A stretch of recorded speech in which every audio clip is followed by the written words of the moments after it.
ಕರ್ನಾಟಕ ರಾಜ್ಯದಲ್ಲಿ ಕರ್ನಾಟಕ ಲೋಕಸೇವಾ ಆಯೋಗ ಪರೀಕ್ಷೆಯ ಫಲಿತಾಂಶ ಪ್ರಕಟಗೊಂಡ ನಂತರ ಕೆಲವೊಂದಿಷ್ಟು ವಿದ್ಯಾರ್ಥಿಗಳ ಮತ್ತು ಸುದ್ದಿ ಮಾಧ್ಯಮಗಳಲ್ಲಿ ಹರಿದಾಡತಕ್ಕಂಥ ಸುದ್ದಿ ಏನಪ್ಪ ಅಂತಂದ್ರೆ KPSC ಪರೀಕ್ಷೆಯ ಫಲಿತಾಂಶದ ಹಿಂದೆ ದೊಡ್ಡ ಹಗರಣ ನಡೆದಿದೆ ಅಂತ ಹೇಳ್ತಿದ್ದಾರೆ.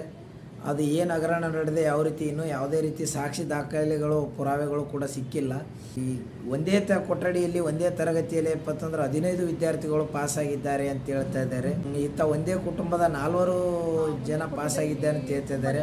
ಹಾಗಾದರೆ KPSCಯಲ್ಲಿ ಎಷ್ಟು ದುಡ್ಡು ಬಂದಿದೆ, KPSC ಎಷ್ಟು ದುಡ್ಡು ಬಂದಿದೆ? ಹಾಗಾದರೆ ದುಡ್ಡಿದ್ರೆ KPSC ನೌಕರಿನ ನಿಯತ್ತಾಗಿ ಓದಿ ಕಷ್ಟಪಟ್ಟು ಓದಿರ್ತಕ್ಕಂಥವ್ರಿಗೆ ಏನಿದೆ ಇದರ ಹಗರಣ ಕುರಿತು ಬನ್ನಿ ಹೇಳೋಣ. KPSC ಚೀಫ್ ಸೆಕ್ರೆಟರಿ ಆಗಿರ್ತಕ್ಕಂಥ ಜ್ಯೋತಿ ಮೇಡಮ್ ಒಂದು ಕಡೆ ಹೇಳ್ತಾರೆ, ಯಾವುದೇ ರೀತಿ ಹಗರಣ ನಡೆದಿಲ್ಲ, ಯಾವುದೇ ರೀತಿ ಪ್ರಶ್ನೆ ಪತ್ರಿಕೆ ಸೋರಿಕೆ ಆಗಿಲ್ಲ, ಏನೂ ಆಗಿಲ್ಲ, ಎಲ್ಲ ಪಾರದರ್ಶಕತೆಯಾಗಿ ನಡೆದಿದೆ ಅಂತ ಹೇಳ್ತಿದ್ದಾರೆ. ಇಂಥ ವಿದ್ಯಾರ್ಥಿಗಳು ಕಷ್ಟಪಟ್ಟು ಮನೆ ಮಠ ಬಿಟ್ಟು ಅವರ ಆಚರಣೆ ವಿಚಾರ, ಅವರ ಸಂತೋಷ ಎಲ್ಲವನ್ನು ಬದಿಗಿಟ್ಟು ಒಂದು ಕಡೆ ಕುಂತು ದೊಡ್ಡ ನಗರಗಳಲ್ಲಿ ಕಷ್ಟಪಟ್ಟು ಓದಿರ್ತಕ್ಕಂಥ ವಿದ್ಯಾರ್ಥಿಗಳಿಗೆ ಯಾವುದೇ ಕೇಳ್ತೇನೆ, ಏನಪ್ಪ ಅಂತಂದ್ರೆ ಮನೆ ಮಠ ಬಿಟ್ಟು 3-4 ವರ್ಷಗಳ ಕಷ್ಟಪಟ್ಟು ಓದಿ ಬರೆದಿರ್ತಕ್ಕಂಥ ವಿದ್ಯಾರ್ಥಿಗಳು ಈ ರೀತಿ ಮೋಸ ಆದ್ರೆ ಯಾವ ಭರವಸೆ ಅವರು ಓದ್ಲಿಕ್ಕೆ ಬರಬೇಕು? ಸರ್ಕಾರದ ಯಾವ ಭರವಸೆ? ಯಾವುದೇ ಸರ್ಕಾರ ಇರಲಿ, ಎಲ್ಲಾ ಸರ್ಕಾರ ಇದ್ದಾಗ ಇದೇ ಹಗರಣನೆ. ಎಲ್ಲ ಏನ್ 3 ಪಕ್ಷಗಳು ಯಾರಿದ್ರು ಇದೇ ಕತ್ತಿನೇ. ಹಾಗಾದ್ರೆ ನಂಬಿಕೆನೇ ಇಲ್ದಂಗೆ ಆಯ್ತಲ್ಲ, ಏನು ಓದಿ ಬರೆದ್ರೆ ಇಲ್ಲ ಅಂದ್ರೆ ಇಷ್ಟಿಷ್ಟು ಈ ಉದ್ಯೋಗ ಆಯ್ಕೆ ಮಾಡಿಬಿಟ್ರೆ ಯಾರ ಬಂದು ಉದ್ಯೋಗ ಆಯ್ಕೆ ಆಗ್ತಾರೆ. ನಾಚಿಕೆ ಆಗ್ಬೇಕು. ಇದರಲ್ಲಿ ಏನು ಹಗರಣ ಆಗಿದೆ ಅಂತ ಹೇಳ್ತಿದ್ದಾರೆ.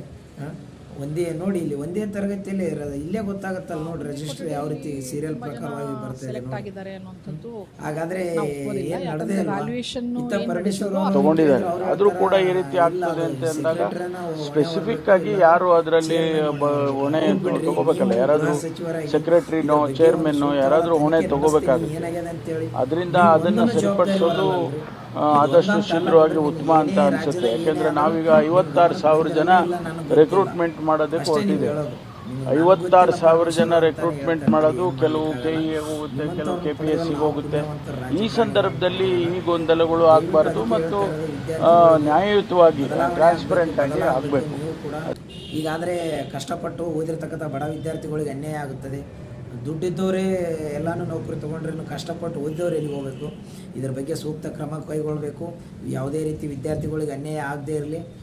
ನಮಸ್ಕಾರ, ಧನ್ಯವಾದಗಳೊಂದಿಗೆ ಜೈ ಹಿಂದ್, ಜೈ ಕರ್ನಾಟಕ. ಮತ್ತೆ